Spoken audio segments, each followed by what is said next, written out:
All right, guys, I hope you enjoyed that conversation that I had with Mr. Steve Hamilton. I can honestly say that he's, one of the coolest guys that I met and also one of the most knowledgeable people that I've gotten to shake hands with and hang out with, when it comes to taxes. I know every time I hang out with him, honestly, my eyebrows raise, my jaws drop, and my mind just gets blown away with what's possible with real estate investing. So again, guys, it truly does attest again as to why you're here watching this class and us spending time together. So now that we talked about the tax aspects of owner financing, let's go ahead and talk about the pros and cons, so the reasons as to why a seller may want to do seller financing. Let's go ahead and start with the seller.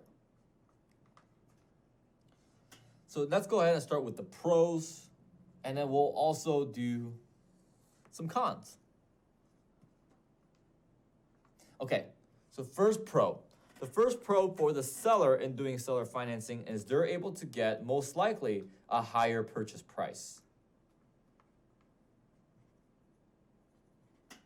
Now, the reason why that is because, well, it's simple. If you're able to offer cash for a particular, asset, whatever, you're most likely going to be able to get it at a discount. Now, depending on where the market is at, you will probably not get a discount if you're offering cash. I know at the time of this recording right now, in mid to late 2019, the market is still relatively hot, especially for apartment complexes and multifamily buildings. There's a lot of real estate groups that want to target these apartment buildings. So therefore, they're offering all cash left and right.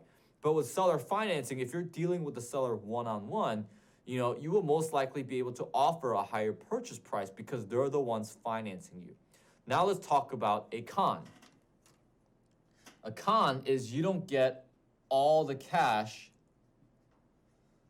up front.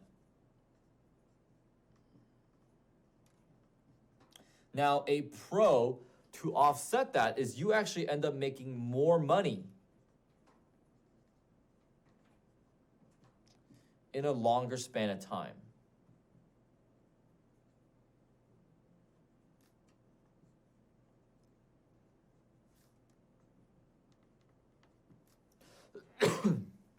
Excuse me.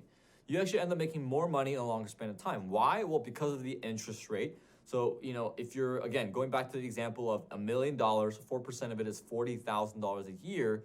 If you have a 10-year amortization or a 15-year or even a 20-year amortization, on $1 million, you're talking about $800,000 just on the interest.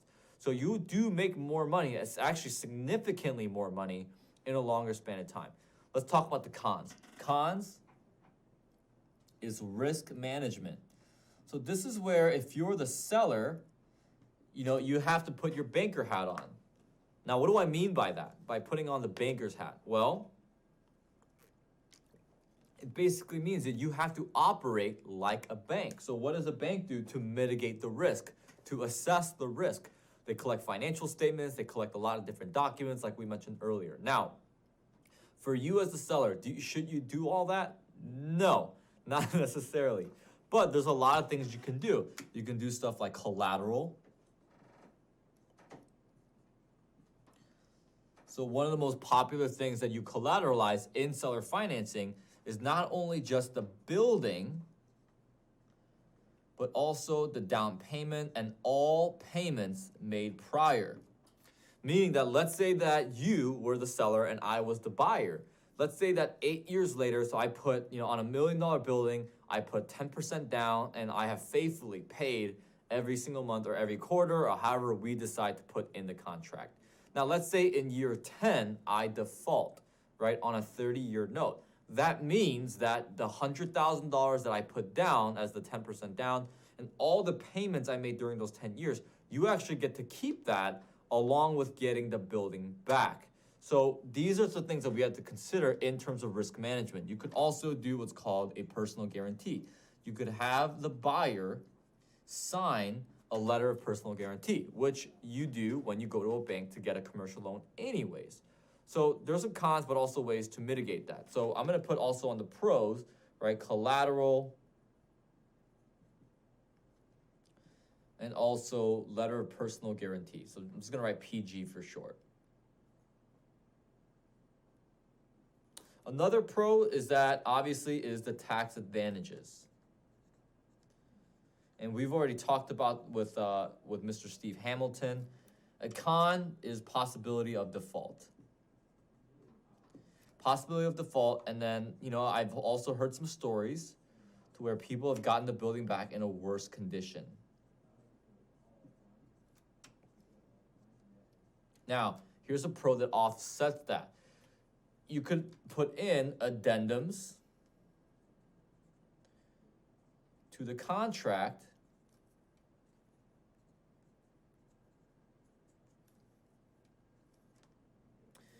and you could put in yearly inspections. And what you could do as the seller is if they don't pass the yearly inspections or they don't fix it within 30 days or within a time span that you guys choose, you could actually choose to add in a fee, right? A fee or a penalty of $1,000 or $2,000 if the inspection is not passed and the buyer does not fulfill, right, the repairs and the maintenance requirements that are needed, so to speak, to offset the possibility of default and getting it back in the worst condition. A really good pro for the seller is the passive income. They continue to receive the passive income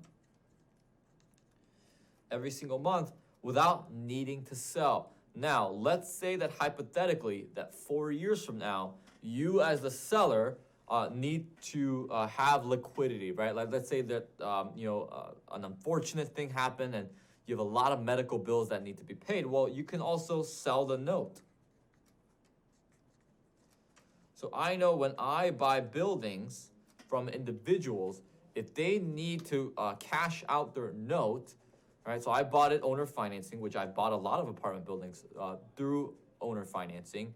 What I could do then is I could suggest if they're in a scenario where they need a lot of liquidity, where they could sell the note, and I can actually connect them with individuals that buy notes. And I don't receive any financial gain from doing that. I'm just helping out the seller. I'm adding value, but I could hook them up with a buyer to buy the note from them at a discount, but rather good, still good price, right? Still a really good price to do so.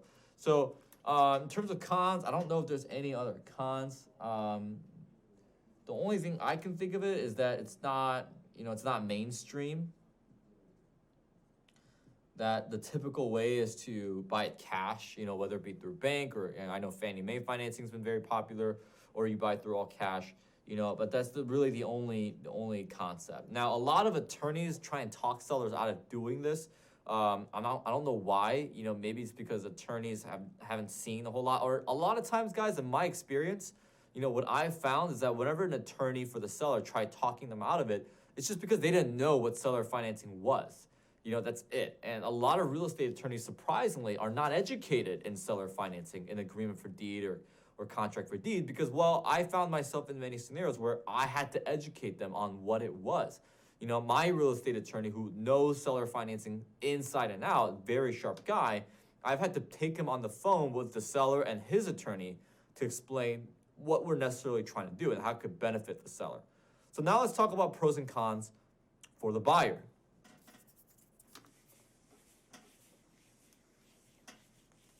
So now we're talking about most likely us, right? People who want to go out and buy pieces of investment property. So let's now talk about us, right? Let's talk about the pros and let's talk about the cons.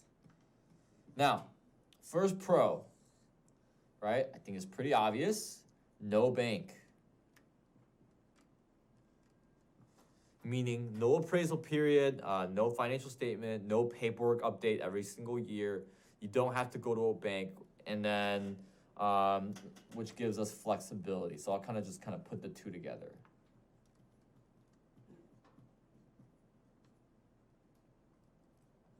Now the con for us is, we do have to pay a higher purchase price.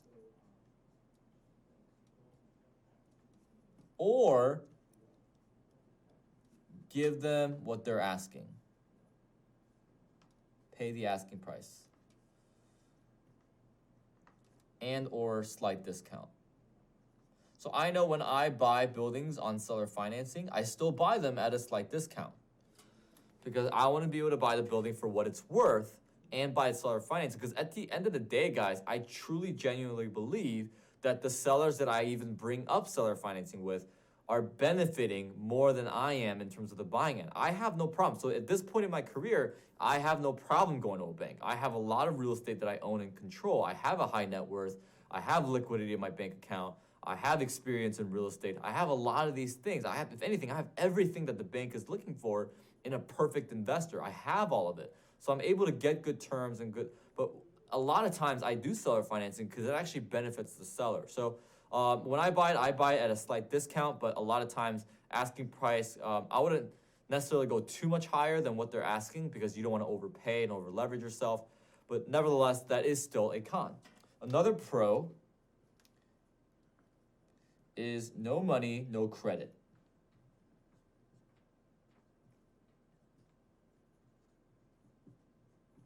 No money, no credit check, which obviously is good for us. Another really good pro is that we don't have to raise as much money. Because typically in owner financing, we pay less money down. Therefore, we're able to get more bang for our buck. We're able to get more cash flow, more units for every single dollar that we have.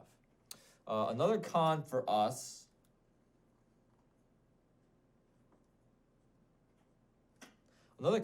is that, let me think. Man, see, I gotta think, right? There's not a whole lot of okay, sorry. So inspections, right? So they may be harder a lot of times in the bank. And collateral. So overall, safety for the seller.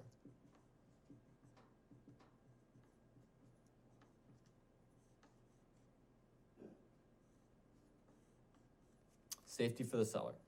A pro, it's note being called, right? So there's a lot less likelihood of a seller calling the note rather than a bank, right? Because the bank is tied to monetary policy and what's going on in the market.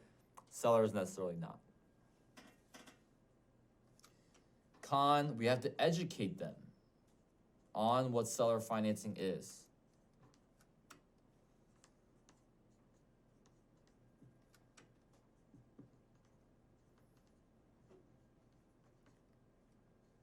We have to educate them on what seller financing is.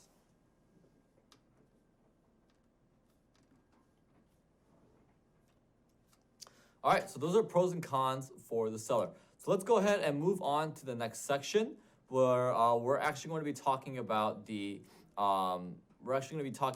seller, right? So questions, the negotiation, and we're also going to be talking about my equation, what I like to call it, in terms of actually being able to use seller financing, not only to scale, but also to negotiate with the seller. What does that look like? And this is where really kind of the rubber is going to meet the road. So thanks, guys. I'll see you guys in the next one.